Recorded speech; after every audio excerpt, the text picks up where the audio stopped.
오늘은 욥기 10장 말씀 중심으로 해서 기억하옵소서라는 제목으로 말씀을 같이 나누겠습니다. 욥기 10장 1절에 내 영혼이 살기에 곤비하니 내 불평을 토로하고 내 마음이 괴로운 대로 말하리라. 여기서 내 영혼이 살기에 곤비하다 이렇게 욥은 부르짖습니다. 영혼이라는 말은 호흡, 숨이라는 뜻이 있는데 여기서는 욥이 나는 정말 숨쉬기가 너무나 고통스럽습니다. 숨쉬는 것조차도 힘듭니다. 이렇게 말하고 있어요. 욥은 살아있다는 것은 너무나 지치고 진절머리가 나는 그러한 일입니다. 저는 너무나 진절머리 나고 지쳤습니다. 이렇게 말하고 있습니다. 우리가 생각하기에 경건한 사람 욥의 입에서 나오는 말이라고는 믿어지지 않을 만큼 욥은 매우 고통스럽고 참혹한 상태에 있다는 것을 알 수가 있어요. 우리가 이제 신앙생활을 오래 하신 목사님들이나 장로님들, 권사님들, 또 집사님들 겉으로 볼 때는 굉장히 믿음이 좋으신 것 같지만 아마 개인적으로 고난을 당하면 욥처럼 그렇게 불평할 거예요. 정말 진절머리 납니다. 정말 살기 힘듭니다. 정말 지쳤어요. 욥이 얼마나 경건합니까? 그렇게 경건한 사람이 이렇게 끔찍한 말을 할 수 있다는 것이 놀랍죠. 그런데 실제 욥의 상황은 우리가 상상을 초월한다고 볼 수가 있어요. 그의 입에서 나오는 숨조차도 역겨운 냄새가 나는 것입니다. 왜냐하면 그의 몸은 썩어가고 있기 때문에 악창으로 종창으로 온몸이 썩어가고 있습니다. 육체의 고난이 어느 정도까지는 믿음의 연단에 필요하지만 도가 지나칠 정도의 고통은 오히려 믿음을 깨트릴 수가 있어요. 욥은 자신이 당하는 고통이 어느 정도인지 말하고 있는데 주께서 자주자주 증거하는 자를 바꾸어 나를 치시며 나를 향하여 진노를 더하시니 군대가 번갈아서 치는 것 같으니다. 자주자주 증거하는 자라고 말했는데 여기서는 욥은 하나님께서 자기 자신을 칠 증인들에게 날마다 새로운 증거들을 더하신다라고 말하고 있습니다. 그 욥을 치는 증인들은 욥의 새 친구들인데 그들은 번갈아가면서 욥의 죄를 캐기 위해서 또 남은 죄 하나까지라도 한 톨 또 먼지털 하나까지라도 다 끄집어내기 위해서 계속 공격을 하는데 마치 수많은 군대들이 번갈아가면서 공격을 하듯이 그들이 자신을 비난하고 고발한다고 욥은 말하고 있는 것입니다. 우리가 이제 몸이 아프지 않으면은 몸이 아픈 분들이 허리가 아파 무릎이 쑤셔 온몸이 막 다 뼈가 쑤셔 그러면은 왜요? 젊으니까 모르죠. 그런데 나이 먹어서 아파 보면은 정말 누가 와서 나를 두드려 패는 것 같아요. 누가 와서 내 몸을 찌르는 것 같아요. 욥은 마음과 몸이 날마다 적군에게 공격받고 있다고 호소했는데 이것이 바로 욥의 고난이었다 하는 것입니다. 욥을 고발하고 참소한 군대 대장은 사탄이고 공격수들은 현재 그들의 3명의 친구들이었다는 것입니다. 우리가 뉴스에서 가끔 그런 끔찍한 보도를 보는 적이 있습니다. 얼굴은 선량하게 보이고 매너도 있고 말도 공손하게 하는 사람이 갑자기 어떤 끔찍한 범죄를 저질러서 주변 사람들이 깜짝 놀라는 일들이 종종 있어요. 정말 그렇게 안 봤는데 어쩌면 겉과 속이 저렇게 다르지? 욥이 그와 같은 상태였다고 말입니다. 욥이 그런 비열한 죄를 짓지는 않았지만 욥이 순식간에 쫄딱 망하고 자식들은 다 죽고 아내도 떠나고 동방의 현자급 친구들이 와서 욥을 비난하고 죄를 신문하니까 욥 주변에 있는 사람들은 욥을 이상하게 봤어요. 굉장히 경건하고 착하고 선한 사람인 줄 알았는데 어떻게 욥이 저런 짓을 했지? 그러한 눈초리, 비난과 야유의 화살을 맞았는데 그것이 마치 수많은 군대들이 번갈아가면서 공격하는 것 같은 공포심과 괴로움을 욥이 느꼈다 하는 것입니다. 친구들의 말 한마디 한마디가 욥의 몸을 찌르는 창과 칼 같았고 지나가는 행인들의 눈총이 욥에게 날라오는 날카로운 화살과 같았다. 이렇게 고백하고 있어요. 그런데 욥은 이 모든 재앙을 누가 행하신다? 하나님이 행하신다고 생각하고 있는 것입니다. 그 이유는 욥은 하나님을 전지전능하신 분으로 믿기 때문에 그래요. 하나님이 전지전능하시다. 이것은 만약에 나에게 이런 재앙이 와도 하나님이 전능하시다면 막아줄 수 있는데 안 막아주셨잖아요. 그럼 누가 행한 겁니까? 하나님이 행하셨다 그 말이죠. 욥은 하나님의 전능하심을 자신의 재앙의 원인으로 돌리고 있는 것입니다. 그렇습니다. 누구든지 질병과 재앙을 당하면 제일 먼저 하나님 앞에 원망하죠. 하나님 나에게 왜 그러시는 거지요? 제가 뭘 잘못했다고 나에게 이런 천벌을 내리시는 겁니까? 하고 제일 먼저 하나님 앞에 부르짖어요. 왜? 무엇 때문에 나에게? 나를 정죄하지 마옵시고 무슨 까닭으로 나와 더불어 변론하시는지 내게 알게 하옵소서. 욥기 10장 2절에서 말씀하고 있어요. 여기서 정죄하다라고 하는 말은 이미 죄가 있다고 판단하고 비난한다는 뜻입니다. 이미 정죄가 끝났다 그 말이에요. 욥은 하나님께서 자신을 완전히 악인 취급하시는 일에 대해서 불만을 토로하며 왜 하나님이 나를 완전히 죄인 취급하시는지 그 이유를 좀 알게 해주세요 하고 부르짖는 것입니다. 실상 모든 인간, 우리 모든 사람들은 죄인이죠. 그래서 다 죽어 마땅할 죄인입니다. 그리고 그 죽음을 숙명으로 받아들여야 됩니다. 그런데 욥은 지금 하나님 앞에 이렇게 부르짖고 있습니다. 왜 나를 죄인 취급하십니까? 왜 나를 죽을 자처럼 그렇게 대하십니까? 우리나라 헌법에도 무죄 추정의 원칙이라는 조항이 있다고 그래요. 그래서 재판받는 사람이라도 유죄 판결이 선고되기 전까지는 무죄로 풀려날 수 있는 가능성이 있다고 여기고 함부로 그 사람을 정죄해서는 안 된다. 이런 법칙이 있어요. 욥은 그 당시 하나님 법정에서 재판을 받는데 여전히 무죄를 주장하고 있다는 뜻입니다. 지금 욥은 사람 앞에서 재판받는 게 아니고 하나님 앞에서 재판받는 거예요. 그런데 욥은 하나님 앞에서 왜 제가 죄인입니까? 저는 죄가 없습니다 하고 주장하고 있다는 뜻입니다. 이것이 인간의 본성이며 죄성인데 죄를 지었으면서도 그 죄가 분명히 드러나기 전까지는 오리발을 내미는 것이 인간의 본성입니다. 실제로 제가 들은 얘기인데 법정에서 피의자 변호인이 이 피의자에게 이렇게 조언을 합니다. 당신의 죄가 마지막 드러나기 전까지는 범죄 사실을 절대 인정하지 말고 안 했다고 잡아떼시오. 그렇게 조언한대요. 먼저 자기 죄를 인정하라고 말하는 변호사는 없어요. 다 아니라고 부인해라. 혹시라도 증거가 나타나지 않을 수도 있으니까. 그런데 계속해서 나는 범죄 사실이 없다고 법정에서 주장하다가 진짜 범죄가 증명이 되면 괘씸죄에 걸려서 형벌이 가중처벌되기도 한다고 합니다. 무슨 까닭으로 나와 더불어 변론하시는지 내게 알게 하옵소서. 욥은 하나님이 나를 붙잡고 다투시고 붙잡고 늘어지시는 그 이유, 자기를 엄청난 고난과 재앙으로 빠뜨려서 그렇게 놓지 않고 붙잡고 늘어지시는 그 이유를 좀 알고 싶습니다. 그 이유나 좀 알게 해주세요. 이렇게 말하는 것입니다. 실제 욥의 세 친구들이 욥을 비난하고 고발하는 죄목들은 너무 추상적이에요. 막연한 일반적인 죄목들입니다. 모든 사람들이 누구나 다 평범하게 지을 수 있는 죄들이에요. 그런데 욥이 그 친구들의 고발을 듣고 내가 그런 죄를 언제 지었지? 내가 언제 그런 악한 일을 했나? 악한 짓을 했나? 확신이 없었던 것입니다. 모든 사람들이 지을 수 있는 죄지만 욥은 자기에게 그 죄가 해당이 되는지 확신을 할 수 없었다 그 말이에요. 그러니까 욥 자신의 양심이나 피부에와 닿았으면은 그래 내가 그런 죄를 졌어 이렇게 자백할 수 있겠지만 그 친구들이 말하는 죄의 목록들은 욥에게 너무나 비현실적이고 와닿지 않는 죄목들이기 때문에 하나님 앞에 무릎을 꿇지 못하는 거예요. 제가 언제 고아나 과부를 무시했습니까? 고아의 물건을 훔쳤습니까? 빼앗았습니까? 제가 언제 그런 악을 행했습니까? 이렇게 욥이 하나님 앞에 부르짖는 것이죠. 아마 이런 사실들은 우리 믿는 그리스도인들에게 흔히 있을 수 있어요. 우리가 무슨 남의 돈을 도둑질했습니까? 강도짓을 했습니까? 어디 가서 못된 짓을 했습니까? 제가 무슨 죄를 졌다고 하나님이 저에게 이렇게 엄청난 고난을 주십니까? 그건 죄도 아니에요. 제가 혹시 죄를 지었다 하더라도 이것은 죄도 아니죠. 이렇게 우리가 말할 수 있는 것처럼 욥도 마찬가지. 이제 여기서 욥이 하나님 앞에 이렇게 한거하고 따지는 이유는 욥은 하나님을 유일신 오직 유일한 하나님으로 지금까지 섬겼어요. 다른 우상에 대해서 다른 신들에 대해서는 눈길조차 주지 않았습니다. 그렇게 욥은 유일하신 하나님 여호와 하나님만 믿고 섬기고 경배했는데 어떻게 하나님이 나한테 그럴 수 있어요? 이런 뜻이죠.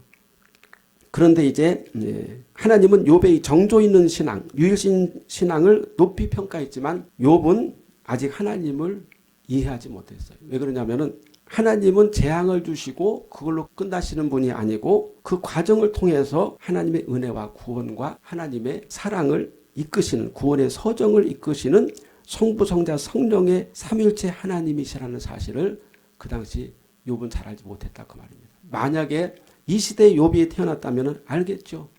성부, 성자, 성령 삼위일체 하나님이 어떻게 우리를 위해서 나를 위해서 구원의 역사를 진행하시는지 얼마나 사랑하시고 은혜를 베푸시고 우리의 마지막 하나님 앞에 서야 될 자리가 어디인지를 우리가 알기 때문에 지금 고난이 와도 우리는 하나님 앞에 감사하면서 그래도 이겨낼 수가 있어요. 근데 그 당시는 앞이 탁 막혔어요. 욥은 그냥 하나님이 내리시는 재앙, 엄청난 고난만 바라보니까 턱 막히게 되는 것입니다.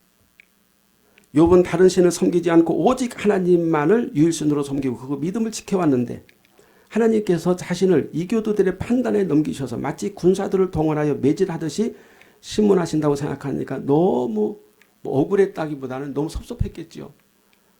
우리가 하나님 앞에 기도할 때 억울해요 하진 않잖아요. 섭섭해요. 왜 하나님 내 마음을 알아주시잖아요. 제가 이렇게 힘든데 왜 하나님 가만히 계세요. 억울하고 막 화가 나기보다는 막 섭섭하죠. 너무나 섭섭하죠. 그래서 욥은 지금껏 하지 못한 모든 말들, 정말 상상할 수 없는 그런 말들을 욥이 하나님 앞에 다 쏟아부은 거예요. 3절에 보면 주께서 주의 손으로 지으신 것을 학대하시며 멸시하시고 악인의 꾀에 빛을 비추시기를 선히 여기시나이까. 주의 손으로 지으신 것은 욥 자신을 가리키며 학대하고 멸시한다는 말은 자신을 고통과 비참함 속에 빠뜨리신 것을 뜻합니다.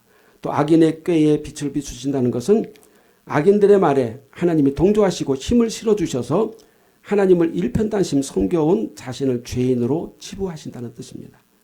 욥은 생각하기를 하나님이 악인들을 의인으로 만드시고 의인인 자신을 죄인으로 만드셨다고 그렇게 푸념을 하는 거예요. 그래서 섭섭해요.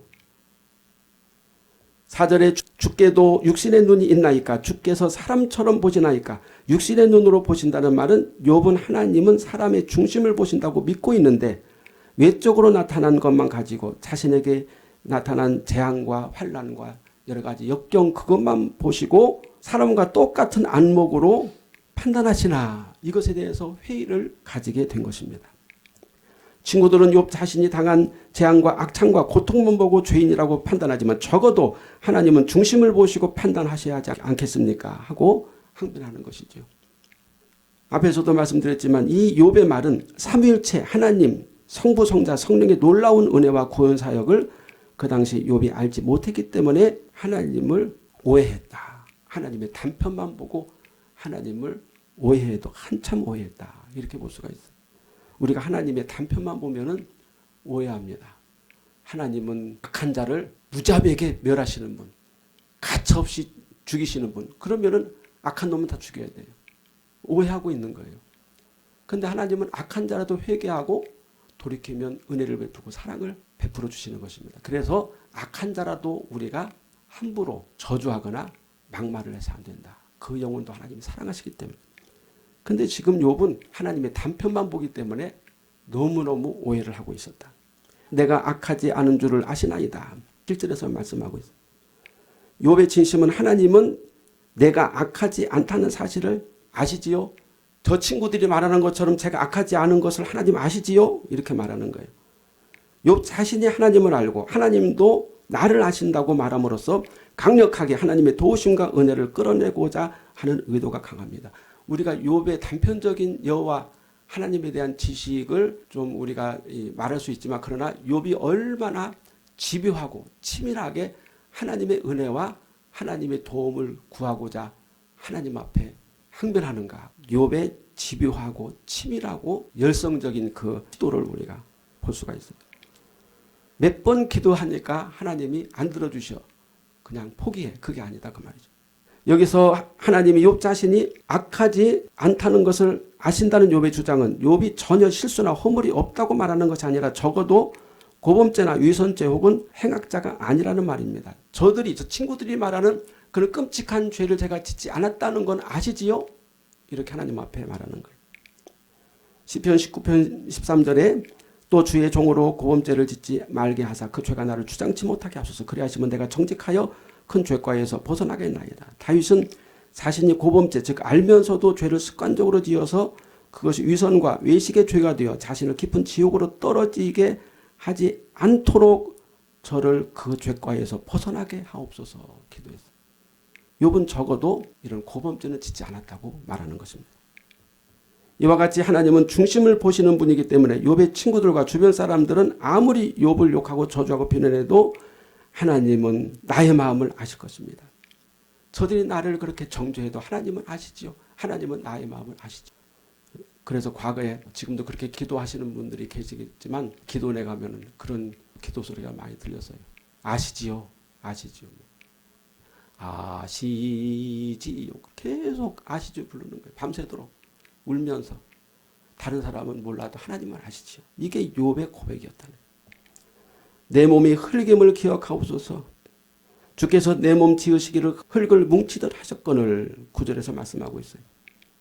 여기서 흙이라는 말은 인간을 하나님이 밀가루와 물을 반죽하여 빚듯이 아주 고운 흙과 물을 반죽한 진흙 또는 점토로 나를 만드셨습니다. 그 욥이 그때 그 지식을 갖고 있다는 것이 참 상당합니다. 욥은 하나님이 진흙으로 사람을 만드셨다는 사실을 알고 있었어요.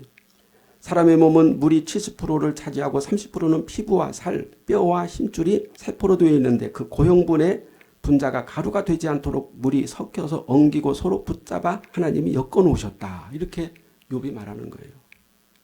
실제로 사람의 세포를 보면 서로 붙어서 끈이 되어 엉기고 엮어져서 뼈와 살과 근육과 피부가 되고 몸의 구조를 단단하게 구성하고 있다는 사실을 과학자들이 밝혀냈어요. 이런 것들은 유튜브 보면 다 나와요. 그런데 만일 몸에서 물이 빠져나가고 수분이 말라버리면 그 고운 먼지들이 다 흩어져서 날려버려서 사람은 흔적도 없이 사라지게 된다. 사람이 죽으면 물이 싹 빠져서 그 붙어있던 고형분들이 다 가루가 돼가지고 바람 불면 다 날아가서 아무것도 남지 않는 거예요. 그게 흙이에요. 그게 사람의 육체입니다. 욥은 너무나 극심한 고통과 목마름과 영양실조로 몸이 말라가고 골수와 살이 갈라지며 수분이 말라가서 먼지처럼 흐트러져 버릴 것이라고 하나님에게 호소하고 있어요. 이렇게 하나님이 저를 방치해 주시면 저는 삐쩍삐쩍 말라서 나중에는 다 가루가 돼서 바람에 날려 없어져 버릴 것입니다. 이렇게 바람에도 날아가 버릴 만큼 약하고 부실한 몸을 하나님께서 어떻게 하셨다고 그랬습니까? 내게 생명과 은혜를 주시고 나를 보살피심으로 내 영을 지키셨나이다. 원래 우리 몸은 이와 같이 다 말라버리면 먼지가 되어 없어져 버릴 것이지만 그 빈약한 몸 안에 하나님께서 생명과 은혜를 주셔서 우리 영혼을 지키셨다. 이렇게 고백하고 있어요. 에스겔 37장에 보면 에스겔이 해골 골짜기에서 여호와의 말씀을 태어나자 뼈들이 맞춰지고 심줄과 살이 생기고 가죽이 덮이고 생기가 들어가서 움직이는데 큰 군대가 되었다 그랬어요. 이러한 광경을 욥이 생각하고 있었을 것입니다. 욥은 하나님의 생기와 은혜로 영혼을 담은 육체를 가지고 살았는데 이제 하나님의 은혜가 사라지니 그 육체가 사그러져 가루가 되어가고 있습니다. 하나님의 주신 은혜와 생명이 저에게서 떠나가니 저는 이제 가루가 되어가고 있습니다. 이렇게 고백하는 거예요. 한 줌의 먼지로 날아가 버릴 것입니다. 13절에는 그러한데 주께서 이것들을 마음에 품으셨나이다. 이 뜻이 주께 있는 줄을 내가 아나이다. 다시 말하면 인간의 생사와 복이 하나님에게 있는 줄을 내가 아나이다 라고 또 고백하고 있습니다. 그 욥의 말을 보면은 절망했다가 소망했다가 하나님을 붙잡았다가 또 땅바닥에 떨어졌다가 깊은 저 음부 지옥 가까이 갔다가 다시 또 올라와서 하나님을 향해서 소망을 가지고 아주 얼마나 그 굴곡이 롤러 코스터를 타는 것처럼 고백을 여기서 하고 있는 것을 볼 수가 있어요. 우리 마음과 비슷하죠. 여기서 이것들을 마음에 품으셨나이다. 이것들이란 욥이 당하는 환난과 질병과 고통을 의미하며 마음에 품으셨다는 뜻은 안 보이게 가리고 숨겨두셨다. 다시 말하면 이 모든 재앙이 다 하나님의 뜻에서 나온 것인데 그 고난의 뜻이 현실에서는 욥에게서 숨겨져서 욥이 도대체 알 수가 없다. 이렇게 고백하는 거예요. 고난의 의미를 알 수 없어서 자기가 엄청난 재앙을 당하고 끔찍한 일을 당하는 것은 인정하겠는데 그 의미가 무엇입니까? 그 의미만 안다면은 이 끔찍하고 괴롭고 고통스러운 상황을 그래도 견뎌보겠는데 의미를 모르니까 더 힘들다는 그런 뜻이죠. 이 뜻이 주께 있는 줄을 내가 아나이다. 이 재앙이 하나님으로부터 온 것을 욥이 안다. 그렇게 말하고 있어요. 그런데 왜 하나님은 그 의미를 가르쳐주지 않습니까? 하고 반문하는 것이죠. 예를 들어서 내 가족들은 어떤 사실을 다 알고 있는데 나만 모르고 있어요. 그러면 우리가 가족들에게 뭐라고 말하겠습니까? 다들 알고 있으면서 왜 나에게 말해주지 않는 거야 하고 따지겠죠. 다 알잖아. 왜 나에게 말해주지 않았어? 욥은 자신에게는 하나님이 가족보다 더 가깝다고 믿었는데 이 엄청난 재앙에 대해서 하나님은 왜 말해주지 않는 거예요? 저는 하나님과의 친밀감이 제 아내보다 제 자식들보다 더 깊어요. 그런데 왜 하나님이 이 끔찍한 고난에 대한 뜻을 말해주지 않습니까? 하고 부르짖는 것입니다. 생사화복이 세상의 신들이나 우상에게서 나오는 것이 아니라 여호와 하나님에게서 온다는 사실을 안다는 욥의 신앙은 매우 차원 높은 신앙이기도 합니다. 이 모든 것들이 하나님의 손 안에서 이루어진다고 믿는 신앙이 참 차원 높은 신앙이죠. 왜냐하면 그 당시나 지금이나 하나님을 믿지 않는 자들은 모든 불행이 귀신의 장난이고 그래서 귀신을 달래주어야 재앙이 없어진다고 믿고 토장 제사를 지내고 고사를 지내고 무당을 찾아가서 액땜을 하고 구술하고 부적을 붙이는 무속 행위를 해서 재앙을 막아보려고 불행을 쫓아보려고 합니다. 그런데 욥은 그런 짓을 전혀 하지 않았어요. 이 모든 고난과 재앙의 주관자는 하나님이십니다. 만일 우리에게 엄청난 고통과 재앙이 왔는데 이것을 하나님이 하셨다고 생각한다면 우리는 하나님에 대해서 어떤 태도를 취할 수 있을까요? 첫 번째, 가장 먼저 딱 떠오르는 생각이 원망이죠. 섭섭함이죠. 하나님 이럴 수가 있습니까? 그게 심해지면은 하나님을 저주합니다. 이 첫 번째를 택한 자가 욥의 아내였습니다. 두 번째는 하나님과 협상하고자 하나님께 기도할 것입니다. 욥은 이 두 번째를 택하여 계속해서 끊임없이 하나님과 협의하고 대화를 하고자 하나님에게 하소연하는 것입니다.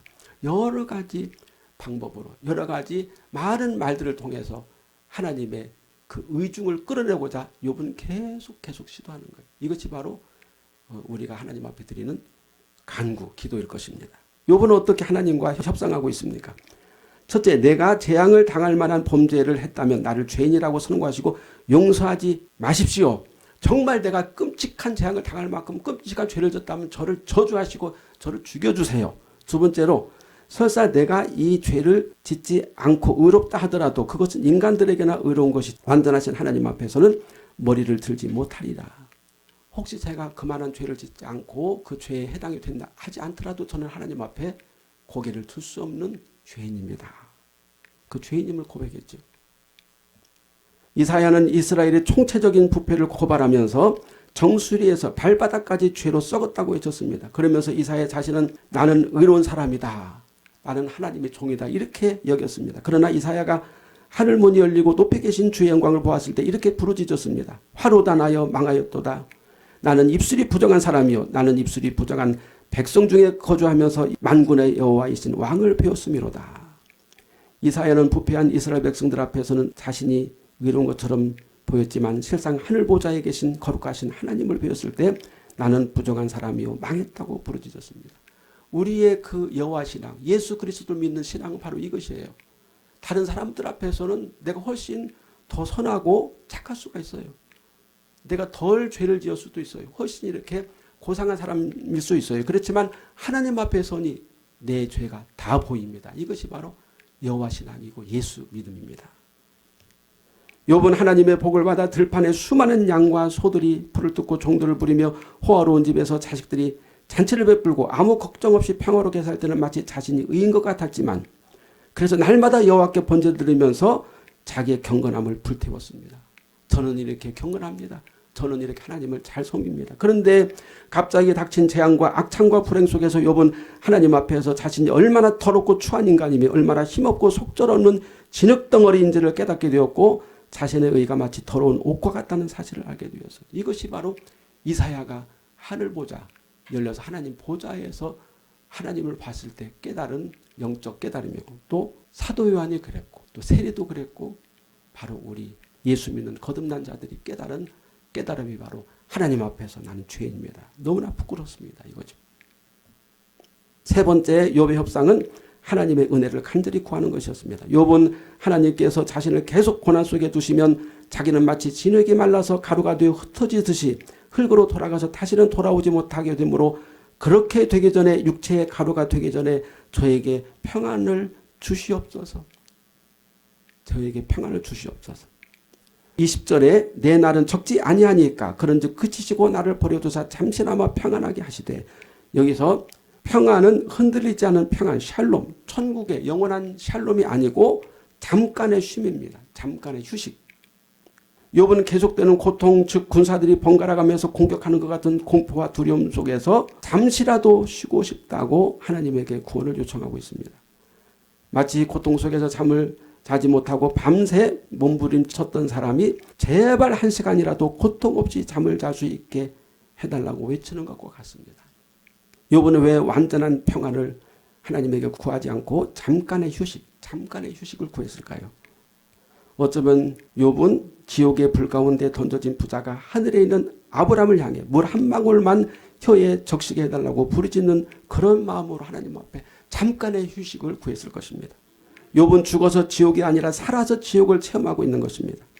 번갈아가며 공격하고 쳐대는 군사 같은 육체의 고통과 마음의 절망감이 곧 욥에게 지옥이었다.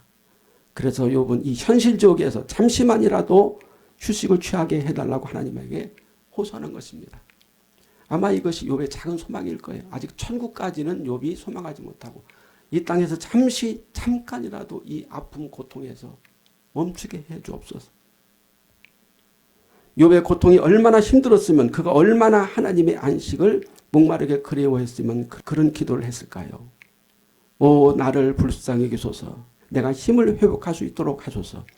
내가 꺼져버리기 전에, 그리고 이미 없어지기 전에 그리하소서. 하나님 앞에 고백한 거예요. 우리도 날마다 현실 지옥에서 종종 잠시의 평안을 원하는 것이 아닐까요? 우리는 영원한 평안, 천국을 하나님에게 원하는 것보다는 현실 지옥인 궁핍과 질병, 직장과 사업과 삶의 경우로부터 쉼과 홀리데이를 꿈꾸며 오늘도 하나님에게 평안을 달라고 구하는 것이 아닐까요?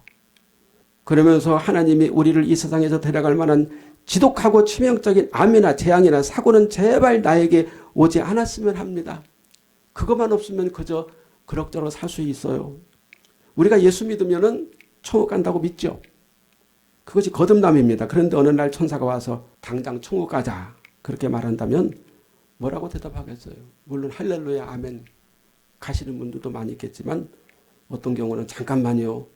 천국보다 이 세상에서 좀 더 할 일이 있고 좀 더 재미있게 살고 싶어요. 이렇게 말할 수 있어요.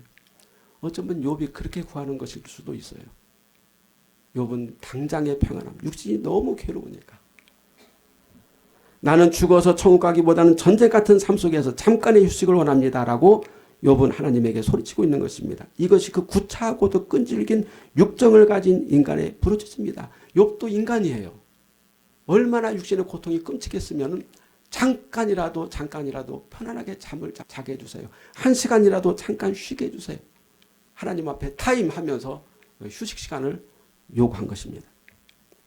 그러나 하나님은 우리에게 잠시의 휴식, 간헐적 즐거움보다 영원한 평화, 영원한 즐거움을 주시기 위해서 우리들의 삶 속에 끊임없는 고난을 허용하시는 것입니다. 그 번갈아가며 치는 크고 작은 고난 속에서 하나님은 우리가 예수 믿음을 지키며 하나님의 나라 천국을 앙망하도록 우리 영혼을 단련시키시고 우리 영혼을 더 굳세게 세워주시는 줄로 믿습니다.